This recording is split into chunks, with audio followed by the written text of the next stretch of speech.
My impression of agriculture in Africa is that it's growing immensely. We've just realized that people gotta eat at the end of the day. And it's becoming quite lucrative, so even it's becoming attractive to the youth. So it's growing. Before we used to hear that the average age of a farmer is 65. Now that narrative is changing, and we have even youths in their 20s who are getting their livelihood from agriculture. So I would say it's changing. The dynamic of agriculture in Africa is changing drastically. Agriculture being the number one way or system whereby people can feed. Without agriculture, there is no food. Without agriculture, there are no products, at least to an extent.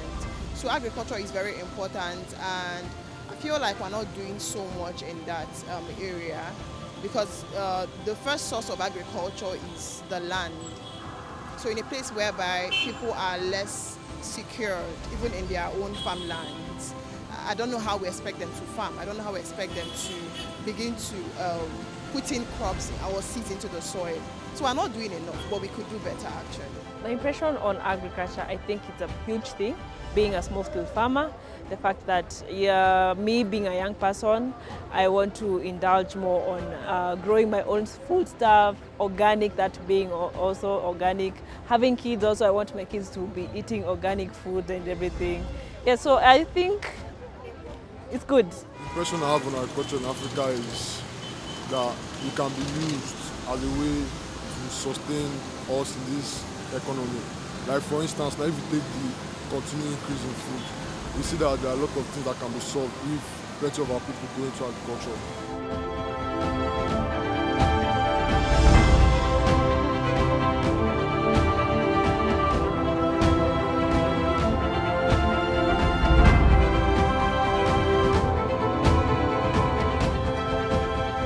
I think agri-tech means incorporating technology in matters agriculture and everything that has to do with, growing food and everything else. Agri-tech is like when you mix agriculture and technology together.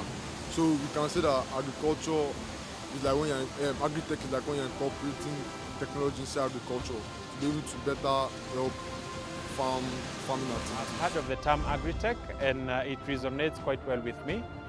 Being a young person and being in the agriculture industry, agri-tech plays a huge role in terms of growth of the crops that we do.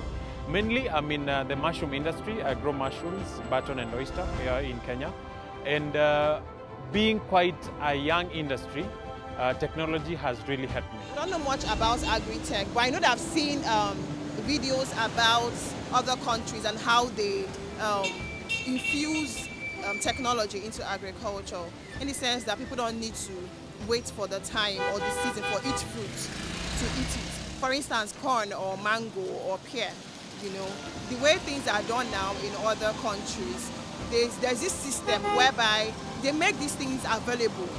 You can eat any kind of food you want. From January to December is available. You are not waiting for that particular season to come, like we're doing as children, to eat mango. At every point in time, mango is available. So that is what I know about agri-tech. And I know that there are so many equipments that we are even yet to see here that people are already leveraging in other countries to make agriculture better and easier for them and to make food available.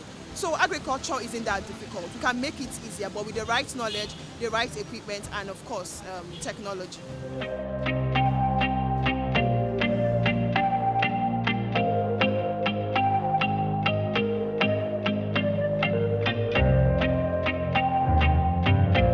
Agriculture, it may reduce in terms of the land capacity, but in terms of the technology that will be there, it will be somewhere better. Because technology is there, as I said earlier, the presence of the solar dryers. Right now you can even grow food in your second bedroom, so it will be somewhere better. In the next 50 years, I think agriculture in Africa will have grown if the right parameters are put in place by governments. It's going to go far, and if people are educated, because there's a lot of fertile land in Africa, and if farmers are given new ways of incorporating technology into agriculture, it's going to go very, very far. I feel like people need to be educated. Some people don't even know about this agri-tech. People need to understand that, yes, there are better ways that we can make these things available to people. We have so many farmers in the interior parts of the world, even in the interior parts of Nigeria, and they don't even have this knowledge. So but when they are taught about this mechanized farming process and then the right equipment are provided, then things can get better. And in 50 years' time, we realize that we are feeding so much people. People are well fed. People are not hungry anymore. People can buy foodstuff without paying so much for it.